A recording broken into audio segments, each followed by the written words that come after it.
전 세계로 수천 조 분의 수백 조 분의 가로 세로 높이 1cm나 0.1cm, 0.4 좌표와 숫자 방식의 내비게이션 맵 지도를 만들 수 있습니다. 걸어다니는 사람 뚜벅이형이나 바닷속 우주도 가능해요. 그럼 숫자니까 그냥 우주 지도 만드시면 제 기술입니다. 땅속 그다음에 이렇게 비행체의 어떤 비행체나 로봇의 몸체 안에서도 좌표와 숫자 방식으로 해가지고 힘을 배분하되 이건 뭐 이 물건을 들 때 이 물건을 들 때 각각 무게를 측정해서 틀린 힘을 이렇게 적용해서 그것을 숫자화시키고 프로그램 자동으로 해서 자동으로 힘을 배분합니다. 휴머노이드 로봇 같은 것도 이런 거 주로 적용할 수 있겠죠. 그래서 이것을 하시면 자동 프로그램화 시킨다는 거죠. 전기를 각각 틀린 몸의 각 부분에 우리 사람은 왼쪽 오른쪽 이렇게 다리도 그렇고 머리도 몸통도 전부 다 틀린 힘을 주는데요. 그걸 쓴다는 거죠. 그렇게 해서 하시면 제 기술이 되겠어요. 드론 같은 데도 이제 어떤 좌표와 숫자 방식으로 해서 카메라 인식 방식으로 해가지고 5군데 좌표 찍어주면 거기 돌아다니는 농약을 치거나 전쟁도 자동 전쟁 수행을 하는데요.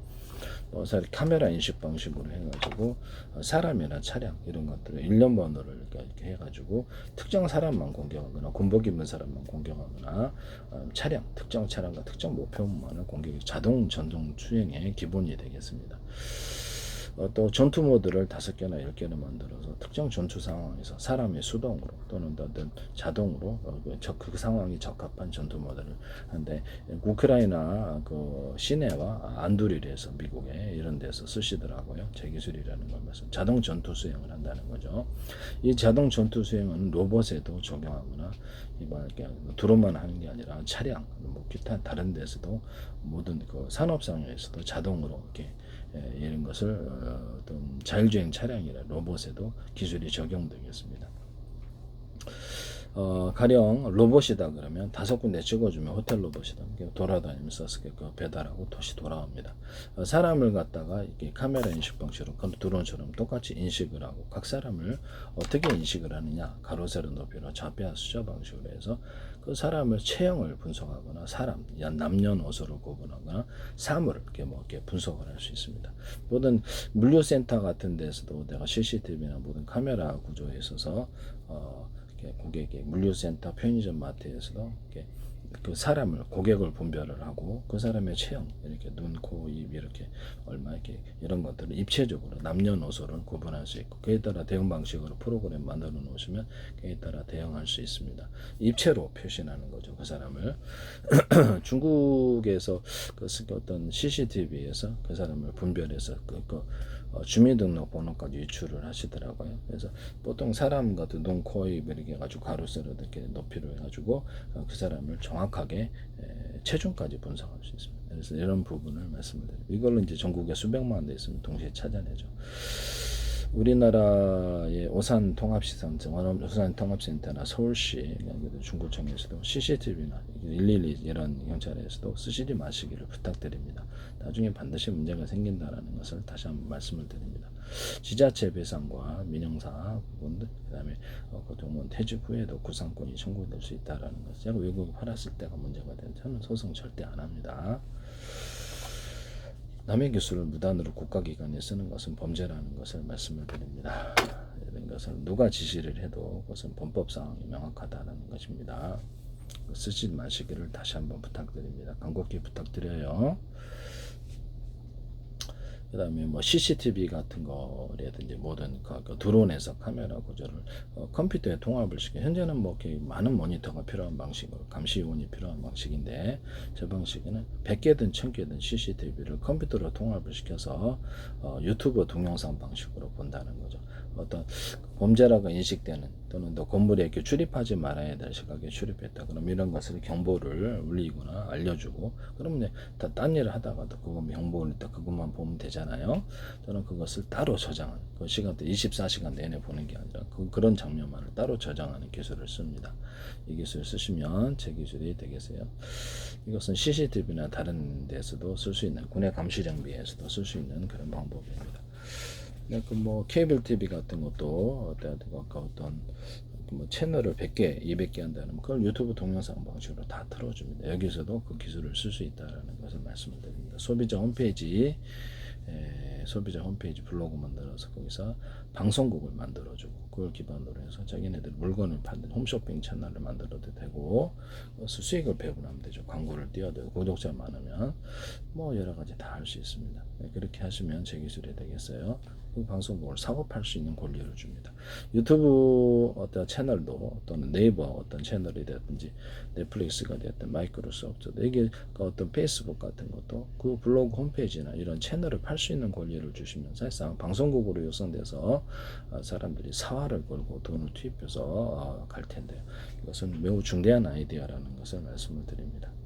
스마트폰 같은데 또는 데스크탑 또는 태블릿 PC 노트북 같은데도 자체적으로 앱 방식이든 뭐든 방송국을 이렇게 뭐 거기 자체가 이제 인터넷 그 사람의 전화번호만 그러면 그게 이제 인터넷 주소가 되는 거죠. 스마트폰에 워키토키 같은데 그렇게 갖고 앱을 탑재를 해서 그것을 전화번호를 고유번호를 부여해서 사고 팔 수 있는 권리를 줍니다. 그게 방송국 채널로서 만들어지겠죠. 마이크로소프트 같은 데나 그러면 마이크로소프트 그것도 어떤 그 구글 유튜브에서도 그래서 앱 방식으로 하루에 이렇게 유튜브 동영상이 깔린 게 동영상인데 하루에 30개, 40개를 시간대를 정해서 틀어놓게 방송국 아닙니까? 이런 방송국을 100개, 1000개도 만들어낼 수 있습니다. 홈쇼핑도 운영할 수 있고요. 정부 허가가 필요가 없는 거죠. 그래서 이런 뭐 나중에 법이 다시 이렇게 정비가 된 전까지는 합법이라는 것.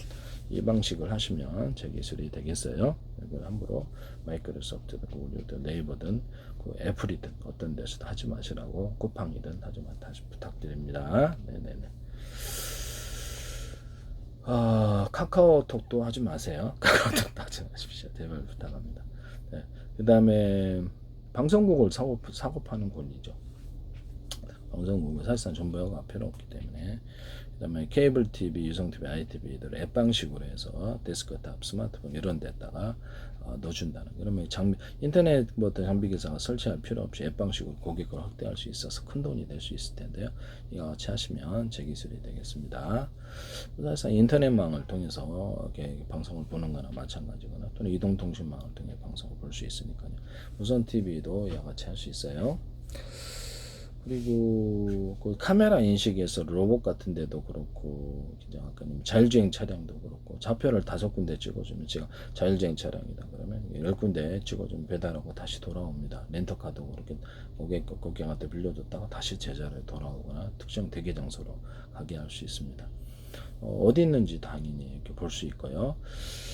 이렇게 자폐화 수저 방식은 매우 쉬운데요. 그 중에서도 어떤 진공청소기 같은 집안에 있잖아요. 그럼 카메라 인식 방식으로 해서 입체를 피하고 평면만을 달리는 이런 기술을 씁니다. 그래서 자기가 허용되는 법 딱 봐가지고 자기가 이게 보면은 이렇게 입체는 가구는 부딪히면 안 되겠구나. 센서 방식이 아니라는 거죠. 센서 방식은 그렇죠. 좀 불필요하죠. 그 비용도 많이 들어가고. 그래서 가로 세로 높이로 자폐화 수저 방식으로 1cm나 0.1cm 표시해가지고 그 사물을 갖다 입체를 분별한다는 거죠. 사물을 분별하기 위해서 입체 기술이 들어가는데 자폐화 수저 방식이 들어갑니다. 사람을 크기, 눈 남녀노소, 애기 이런 것들, 유모차도 이렇게 종류별로 구분하고 또는 차량의 종류도 이렇게 크기별로 입체로 분별합니다. 비행체 같은 데에서도 이 기술을 쓰고 드론에서도 이 기술을 써서 각 사물을 정확하게 무엇인지 종류를 합니다. 뭐 이렇게 어떤 이렇게 물류센터나 편의점 마트에서도 물건의 종류를 알고 계산까지 해줍니다. 고객이 다른 경로 몇 개를 집어들었는지 보고 이렇게 물건의 재고 관리도 하고 다른 데로 가면 경보 올리고 계산 들어가서 물건의 종류를 인식해서 물건의 종류도 이렇게 가로세는 높이로 좌표와 숫자 방식으로 인식을 한다는 거죠. 얘는 뭐다라고 가격이 얼마다 이렇게 된다는 거죠. 이렇게 해가지고 그 물건을 본다는 거죠. 그렇게 해서 봅니다. 글자도 다 크기인데요. 글자도 다 크기로 이렇게 인식을 합니다. 글자로 입체로 해가지고 크기로 좌표화수 방식으로 글자 같은 거 그림도 인식을 크기별로 인식을 합니다. 이렇게 해서 그렇게 만화 같은 것도 보면 다 이렇게 그려서 그렇게 글자도 그려서 하면 그게 하나의 색깔 정보거든요. 검든 하얗든 아니면 이렇게 색깔 정보가 들어가는 거기 때문에 그것도 이 색깔 정보도 같이 얘가 분별을 할 수 있어요. 그 색깔에 대해서 컬러로 이렇게 컬러 TV 있지 않습니까? 그 색깔에 대해서 분별을 하고 이것이 무엇인지를 인식을 하는, 똑같은 그림이라도 색깔이 틀리면 다르게 인식할 수 있습니다. 이 기술을 쓰시면 제 기술 그 색깔이 어느 정도 들어갔는지도 인식할 수 있어요. 디스플레이 장치에서도 이 좌표와 숫자 방식의 색깔 들어간 정보를 가지고 화면을 표시하시면 제 기술 인적으로 색깔을 나타낼 수도 있는 거죠. 그걸로. 그래서 이 계산대 가져가서 계산도 자동 해주고 마트나 식당 같은 몇 명 더 나든지도 판단할 수 있습니다. SK 플래닛에서도 이걸 하시던데, 그래서 그 어떤 뭐 이렇게 지하철에 몇 명이 왔다 갔다 하는 이렇게 좌표 숫자 방식으로 사람을 이렇게 숫자를 넣고 그렇게 판단하고 제 기술이라는 것을 다시 한번 말씀을 드립니다. 그래서 SK텔레콤 와이파이에다가도 서로 다른 파행 또는 블루투스 기술에서도 다른 파행의 전파를 이렇게 송수신하는 방법으로 해서 사실상 제 기술을 침해하시는 부분이신데요. 그것은 다른 사물 인터넷 다른 것을 기기를 조작하거나 뭐 리모컨 같은 거 조작하거나 이렇게 충전할 수 있는 방법인데요. 그래서 뭐 이렇게 충전할 수 있는 방법으로서는 제가 일단 편의점 마트 물류센터에서 계산대에 물건을 분별해 계산하고 그다음에 어떤 지폐 계수기 방식으로 얼마인지도 통보해주고 계산한 거 시각도 통보해줍니다. 이것은 이제 물류로도 사용할 수 있고 모든 카메라 좀 이걸 말하고 나서 잠깐 좀 이따 얘기할게요. 이것을 물류에서도 사용하고 이렇게 모든 카메라 구조에서는 이 좌표 숫자 방식을 다 사용한다는 거죠. 이것도 지자체든 이렇게 어디서든 하지 마시라고 다시 한번 부탁드립니다. 그래서 이거를 가지고 뭐 카메라가 뭐 이제 캠코더 가지고 내가 CCTV를 대신한다고 말씀을 드렸는데요. 그것도 이제 여기에 들어가게 되고 적외선 모드를 줘서 밤에도 찍을 수 있게 하자. 거기다가 이렇게 어떤 프레시를 이렇게 모든 카메라 일반 카메라도 되고 망원경도 되는데 프레시를 달아가 켜가지고 화면을 좀 밤에도 이렇게 밝게 보자. 필요할 때만 켜면 되겠죠. 항상 켜도 되고. 그래서 이 방식을 CCTV를 만들어내시면 제 기술이 되겠어요. 캠코더로 CCTV 만드시면 제 기술. 캠코더도 역시 가로 세로 좌표를 숫자 방식으로 분별하고요. 사람이 이렇게 출연하지 말아야 될 시간에 출연하면 경보 기능도 줄 수 있어요. 그래서 스마트폰에도 이렇게 넣을 수 있거나 현관문 비디오 같은데도 경보 기능을 줄 수 있습니다. 그래서 거기도 따로 이렇게 사람이 출연하 정말 따로 저장하는 기능을 주거나 부재중 동영상 메시지를 남길 수도 있습니다. 또는 워키토키 인터넷망이나 자체 워키토키망으로 해서 연동되는 스마트폰이다 어디든 그런 기기에 회사 나가서도 통신을 할 수가 있고요. 뭐 안에 있는 CCTV라든지 이런 데도 이런 CCTV나 모든 카메라 구조도 카메라 렌즈가 여러 개 있어서 각도별로 찍거나 360도 카메라 찍으시면 되겠습니다. 잠수함 같은 데서는 이렇게 플랫폼을 움직이는 플랫폼을 이용해서 카메라 위에 띄어서 가로서 이렇게 360도로 보고 전망경 방식이 아니라 위아래도 볼 수 있어요. 여기다가 뭐 산소를 흡입하고 이렇게 내뿜는 이런 구조도 같이 이게 스노클처럼 이렇게 1km, 2km 이렇게 하거나 그렇게 할 수도 있고요. 잠수부들도 이렇게 100m짜리 스노클처럼 해가지고 100m짜리 쭉에서 이렇게 띄어가지고 통신도 할 수 있고 잠수부들도 그걸 기반으로 해서 통신을 띄워서 여기서 당연히 이렇게 잠수함도 여기서 위성 통신이 가능한 부분이 되겠습니다. 위성 TV도 볼 수 있어요. 이론적으로는 잠수부들도 위에 띄어서 통신도 가능하고 산소도 호흡하고 이렇게 또 실시간 카메라에다가 바닷속에서 유선줄을 연결해서 선박에다 띄워서 그것을 동시에 찍고 그 장면 이게 배에 들어가서 배에 송출되고 배에서는 유성 인터넷과 인터넷망을 통해 전 세계 동시에 실시간으로 바닷속 장면을 보여줍니다. 여기서 이게 잠수부들은 그걸 기초로 해서 유선으로 통신을 연결해서 서로 하거나 무선으로 송수신 어떤 중계 장치가 안에 유선줄에 달려 있어서 그것을 통신하는 방법을 사용합니다. 육지에서도 이 기술을 쓸 수 있어요. 어쨌든 제가 제 기술을 좀 많이 설명하려고 하느라고 이렇게 압축해서 하다 보니까 이런저런 것을 한꺼번에 하는데요. 제 기술 무단으로 쓰는 분들이 하도 많아서 일단 진공청소기를 다시 돌아갈게요. 진공청소기가 이제 CCTV 카메라로 CCTV 아니라 일반 카메라로 입체를 분별하고 입체가 아닌 것을 평탄한 것 이런 것을 왔다 갔다 합니다. 자율주행 차량 같은 거는 로봇 같은 거는 오르막 내리막 이렇게 또 뭐죠 이렇게 과속 방지 이런 것들을 허용하는 이런 부분도 따로 기술을 따로 만들어 놓을 수 있습니다. 보통 입체를 분별해서 그 사물을 분별하는 이런 프로그램 방식을 사용하시면 되겠습니다. 모든 카메라나 이런 부분 센서 방식보다 훨씬 낫다라는 거죠. 사람이 이렇게 보는 것처럼 자율주행 차량이나 로봇은 가로수도 분별하고 과속방 이게 보도블록 턱도 분별하고 건물도 분별하고 건물 지하층 들어갔을 때 기둥이니까 입체잖아요. 부딪히지 않는. 그렇기 때문에 진공청소기 같은 것들도 이렇게 어떻게 사람에게 부딪히지 않는 이런 기술을 산다는 입체니까. 그다음에 로봇 같은 것들도 뭐 사족보행 로봇이다 그러면 바위가 있다. 입체니까 부딪히지 않고 회피해가는 자피아스 이런 기술을 사용한다는 거죠. 이 기술을 사용하시면 전투기 같은 데나 뭐 군의 감시 영상 장비에서도 카메라 인식으로 한다 또는 어떤 전 디지털 점퍼 방식을 하더라도 입체를 분별할 수 있거든요. 입체를 분별해 갖고 사물을 분별하는 그런 프로그램 방식을 사용하시면 제 기술이 되겠습니다. 일단은 카메라에서 디지털 카메라도 있으니까 전파를 쏴가지고 화상을 이렇게 디지털 화면을 보여주는 이런 것들도 있을 수 있기 때문에 입체를 분별하는 박쥐가 초음파 쏴서 이렇게 입체를 분별해서 화면을 표시하듯이 그렇게 한다는 거죠. 입체를 따라서 사물을 분별하는 이 기술을 쓰시면 센서 방식보다 훨씬 더 값이 싸고 매우 정확하다는 종류별로 다 할 수 있다는 거.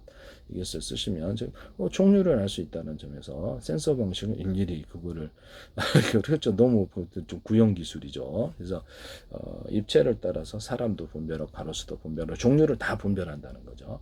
아까 물건의 종류를 분별하듯이 이 기술을 쓰시면 제 기술이 되겠어요. 네네.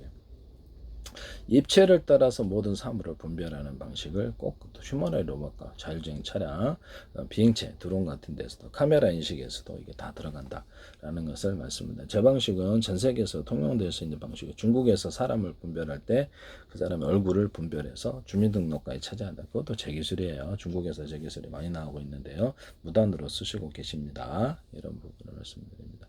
이 자피아 수저 방식으로 모든 사물을 인식하는 것은 앞으로 이렇게 AI 컴퓨터에서도 그렇고 로봇에서도 그렇고 자율주행 차량, 드론 또 모든 군사 무기에서도 인식을 이렇게 첫 번째는 카메라 인식으로 그렇게 하거나 아니면 디지털 전파를 쏴가지고 화상을 이렇게 화면을 표시하는 이런 방식에서도 입체는 아니냐에 따라서 그 사물의 종류를 100만 가지도 구별할 수 있답니다. 프로그램 정해놓은 것을 따라서 그래서 그에 따라 대응하는 방법을 사용할 수 있습니다. 그러니까 사람이다 그러면 아군이냐 적군이냐 군복을 입었느냐 아니냐 또는 그 사람이 그 얼굴을 인식을 해갖고 카메라가 우리 편이 아니냐 또는 그 사람에 대해서 특정 얼굴을 분별했다. 드론이 특정 얼굴을 갖다가 가진 사람을 입체로 표시해서 그 사람을 살상하도록 되어 있다. 그럼 드론이라든지 이런 것들이 살상하거나 저격소총이 저격총이 소격하거나 이게 가능해진다는 거죠. 특정한 구체적인 정식을 그 사람의 얼굴을 보고 사람이 하는 것처럼 사람도 얼굴 보고 이렇게 저격할 수 있잖아요. 그런 것처럼 분별해서 공격할 수 있다는 거예요. 그래서 이게 자피아 숫자 방식으로 입체로 모든 것을 사물을 분별하는 이 기술을 사용하시면 제 기술이 되겠어요. 이건 매우 중대한 기술이라는 것을 말씀을 드립니다. 그리고 카메라 부분에 있어서 제가 이렇게 어떤 그 망원경 모드 이 사람도 망원경 보면 멀리 볼 수 있고 그렇잖아 가까이부터 볼 수 있죠. 이것도 CCTV나 모든 카메라 구조 군의 망원경 구조에 쓰였죠. 또 군의 감시 장비 영상 감지 장비에서도 망원경 모드 아닌 모드 이런 거 개념을 쓰시면 되겠습니다. 이거 이제 망원경을 썼다 그러면 탁 보다가 딱 이렇게 한다는 거죠. 이 기술도 제 기술이에요. 야구장에서도 모자 같은 게 있다. 그러면 그때 확대경을 딱 두고든지 망원경을 두는 여기서 그런 그 모자 만드시면 제 기술이 되겠어요. 가장 많이 팔 수 있는 거 확대경인데 어떤 통해서 먼 그 경기 장면을 본다는 거죠. 그것도 제 기술이에요. 그 모자에다가 물을 채워넣고 시원하게 하는 이런 기술 구조도 있을 수가 있습니다. 모자에다가 야광 발광 모드를 줘가지고 이렇게 어떤 안전을 도모하는 이런 것도 뭐 군용 헬멧이나 또 이렇게 작업자에게 필요하겠죠. 또는 사이렌 소리가 들어갈 수도 있습니다. 이것도 제 기술이 되겠어요. 뭐 라이트인데 라이트를 갖다 하나 둘셋넷 다섯 개 여섯 개 설치해 갖고 건전지가 다 들어가고 몇 개를 하나 둘 개 언오프 방식으로 한 개 낄지 두 개 낄지 세 개 낄지 이런 식으로 한다는 거죠. 그래서 군에 있어서 확성기도 이와 같은 기술을 사용하거나 스피커도 여섯 개 10개짜리다 그러면 언오프 구조로 다섯 개만 킨데 한 개만 킨데 확성기도 그렇게 하고 또 라이트도 한 개만 킨 뒤에 두 개 켜면 되지 또는 스피커가 있다. 스피커 10개가 있는데 각 지역별로 있는데 각각 떨어져 있어요. 그때도 한 개만 킨데 두 개 키면 원하는 스피커만 키는 이 기술을 사용하시면 제 기술이 되겠습니다. 이것은 유선 방식도 되고 무선 방식도. 무선이면은 이게 각각 틀린 방식으로 해서 서로 파형이 틀린 전파로 각각 조정을 할 수 있고 같은 전파는 호출 번호만 틀리게 해서 그렇게 할 수 있다라는 것을 말씀드립니다. 음량을 키울 수도 있고 각각 틀린 음악을 보내줄 수도 있어요. 이 기술 쓰시면 스피커인데 각각 틀린 음악을 보내줄 수 있습니다. 뭐 고객님이 이렇게 이어폰 방식, 경원 이어폰 방식으로 스피커를 가졌다. 쌍방향 통신이 가능한 것도 있어요. 경원처럼. 그러나 한쪽 방향이다. 듣기만 한다. 그러면 50명이다. 50명에 각각 틀린 음악을 보내줄 수도 있습니다. 이 기술 쓰시면 제 기술이 되겠어요. 유튜브 같은 데에서도 실시간 채팅을 할 때도 이렇게 각 사람에게 각각 틀린 음악을 보여주고 틀린 동영상을 보내주는 기술을 사용하시면 제 기술이 되겠습니다. 뭐 영상통화 같은 것도 우리도 보면은 영상통화나 문자도 각각 틀리게 보내줄 수 있는데요. 기술적으로는 그렇게 어려운 것이 아니라는 것을 말씀을 드립니다. 하나의 라디오 또 하나의 TV에서도 그거 하나 가지고 여러 사람이서 유무선 통신을 하고 이렇게 좀 정보 처리만 해주면 돼. 각각 틀린 채널을 들을 수 있게 무선이나 유선이나 들을 수 있거나 볼 수 있습니다. 이 기술 쓰시면 저 기술이 되겠습니다. 하나의 데스크탑, 스마트폰, 워키토키에서도 그거 하나 가지고 여러 사람이서 그것을 쓸 수 있어요. 유무선 접속해서 그렇게 뭐 신호 처리만 해주면 된다는 거죠. 그렇게 하시면은 제 기술이 되겠습니다. 원래는 이제 뭐 데스크탑이나 스마트폰이 있다가 기판이라 그러죠. 기판에게 주요 기판을 여러 개를 설치해서 하나, 둘, 셋, 넷, 다섯 뭐 대중소로 설치하시면 되겠죠. 많이 설치해서 컴퓨터를 좀 슈퍼컴퓨터처럼 강하게 만들어 놓고 그걸 기반으로 겉으로는 하나 제품이지만 안에가 5개, 10개 있는 그런 효과를 낸다는 거죠. 이렇게 해서 소프트웨어적으로도 뭐 하드웨어적으로도 분할해 놓고 소프트웨어적으로도 하나의 기판이라도 마치 여러 개 기판이 있는 것처럼 그렇게 정보 처리 아까 제가 D램에서도 그 얘기했었는데 D램도 겉으로는 대중소 이렇게 일꾼의 숫자를 많이 늘려요. 그래서 소자리를 많이 늘려갖고 일꾼을 많이 만드는 정보 용량의 처리를 따라서 정보 용량의 처리 능력이 틀린 거죠. 소자리하고 뒷자리하고 중자리하고 그렇게 만들어놓고 하나의 D램이다 그러면 그것을 소프트웨어적으로 대중소 정보 용량의 처리를 따라서 분명히 겉으로는 하나지만 안에가 20개, 40개 있는 효과를 그렇게 D램을 만든다. 이건 CPU나 GPU, 통신칩이나 모든 반도체가 이와 같은 기술을 사용하시면 저 기술이 되겠어요. 그러면 기판에서도 그렇게 만들 수 있을까요? 그렇죠. 기판에 있어서도 정보 처리를 하나의 기판이 하나의 정보 처리만 할 수 있는 게 아니잖아요. 정보 용량을 대자리, 중자리, 소자리에서 하나의 기판이지만 5개, 10개의 기판이 있는 것처럼 만드시면 제 기술이 되겠어요. 뭐 신호만 그렇게 처리해 주면 된다는 거죠. 그래서 겉으로는 기판이 데스크탑에 5개 있다, 10개 있다 이렇게 할 수 있지만 그것도 이제 대중소로 들어가고 전력을 각각 공급하고 저장 장치도 있고 슈퍼컴퓨터 같은 강력한 능력을 가지고 있죠. 그래서 여기서 서로 정보를 분산해서 연산이다. 그럼 분산해서 처리하고 하나로 합산해 주는 구조를 갖습니다. 그래서 스마트폰 워키토키도 이 기술이 가능하고요. 겉으로는 하나의 기판이지만 안에는 5개, 10개의 기판인 것처럼 정보 처리 역량을 대자리, 중자리, 소자리로 만들어서 여러 군데 이렇게 한꺼번에 여러 가지 일을 갖다가 동시에 처리해주는 이런 기술을 사용합니다. 슈퍼컴퓨터를 이렇게 만들 때 100개 회사에 100개 컴퓨터다 그러면 그것을 유무선으로 연결을 해서 각각 동영상 한 개를 100개로 쪼개 가지고 일련번호 암호 설정이 각각 다른 컴퓨터에 저장하거나 또 불러들일 수 있다 그랬죠. 연산을 각각 할당을 해서 연산하고 나중에 합산하는 구조를 가진다. 그렇게 합산하는 구조 이걸로 간단히 슈퍼컴퓨터 만들 수 있다 그랬는데 그럼 컴퓨터 케이스는 필요 없으므로 마더보드, 주요 기판과 저장 장치만 있으면 100개면 슈퍼컴퓨터가 간단히 만들어지는 방식입니다. 이게 이제 슈퍼컴퓨터 이런 데 들어간다는 거죠. 스마트폰 안에도 기판이 여러 개 들어가 있는 거는 같은 기판이라도 또 정보 용량을 따라서 대중소로 해서 여러 개의 기판이 있는 것처럼 효과를 가지는 뭐 40개짜리도 20개짜리도 10개짜리도 있고 그렇게 하시면 저 기술입니다. 워키토키 유성통신이나 모든 통신 장비에서 이 기술을 사용할 수 있습니다. 그럼 TV 안에도 기판이 5개 그럼요. TV 안에도 5개 들어갈 수 있어요. 그래서 화면을 분할해서 각각 틀리게 이렇게 화면이다, 모니터 화면이다, TV 화면이다 그러면 각각 안에가 5개의 TV가 있으므로 각 5개가 화면이 표시될 수 있는 거죠. 이 기술 쓰시면 제 기술이 되겠어요. 네네네. 이거를 여러 사람이서 유무선으로 해서 하나의 TV지만 각각 틀린 채널을 송수신해서 뭐 무선으로 받든지 유선으로 받든지 해서 틀린 채널을 보는 이렇게 라디오도 그렇고 텔레비전 이런 하나의 기판 여러 개의 기판이 들어 로봇에도 그럴 수 있죠. 로봇에도 그럴 수 있고 모든 가전에는 기판이 들어가는 구조는 다 이렇게 할 수 있어요. 그래서 기판이 들어가는 종류에 있어서 여러 개의 기판을 넣어서 겉으로는 하나의 제품이지만 여러 개의 효과를 갖는 이런 기술을 쓰시면 제 기술이 되겠습니다. 남의 기술을 도둑질에 상업화시키지 맙시다.